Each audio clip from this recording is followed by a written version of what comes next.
If you've ever grown calendula and chives, you know how abundant the plants can be, so this is a nutritious and delicious way to make something beautiful on your plate.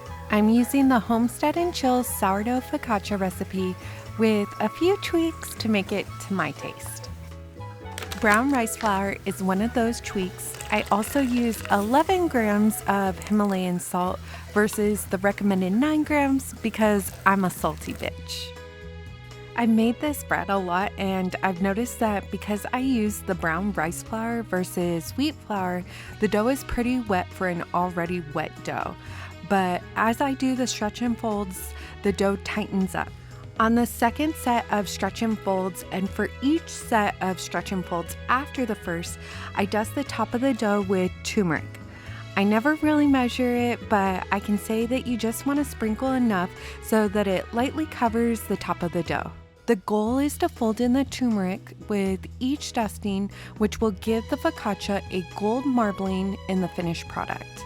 I do this a total of 3 times every 30 to 60 minutes, and after the last set of stretch and folds, I let the dough ferment for at least 2 hours. To crisp the crust of the focaccia, I add a good amount of olive oil to the bottom of my baking dishes and then gently split the dough into 2 since I'm making a double batch of bread to have enough for a week's worth of sandwiches and snacks.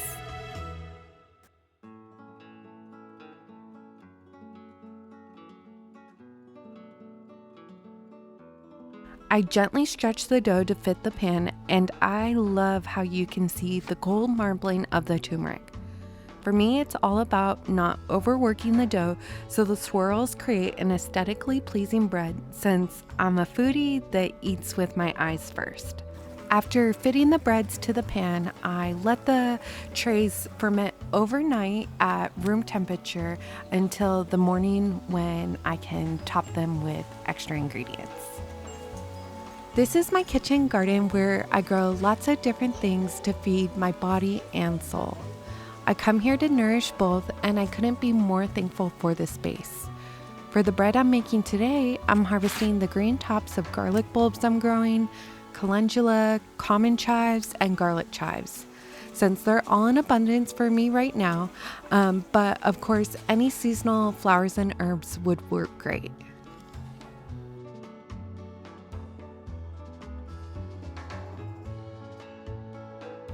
To debug my freshly harvested toppings, I usually soak everything in cold water for about 30 minutes. I'll then usually put them through a salad spinner or thoroughly dry by gently pressing them with a towel. Then I chop up all my greens and gently pluck the petals off of the calendula flowers to top onto my focaccias. I also add a ton of freshly ground black pepper since it significantly helps the body's ability to absorb turmeric.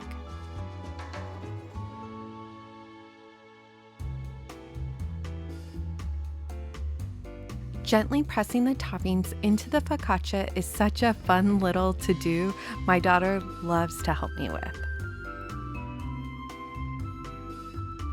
At this step, I usually bake the focaccias according to the instructions on Homestead and Chill, but this time I deviated a little bit because I was using a stoneware pan, and they shouldn't go above 450, which is the recommended recipe temp, so I switched it up and baked them at 425 for just a little bit longer of a time. And yeah, this is why you shouldn't skip the step of soaking your freshly harvested items.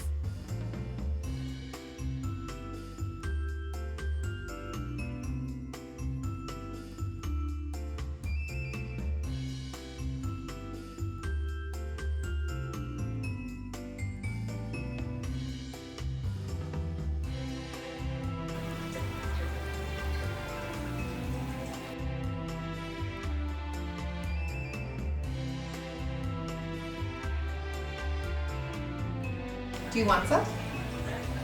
Yeah?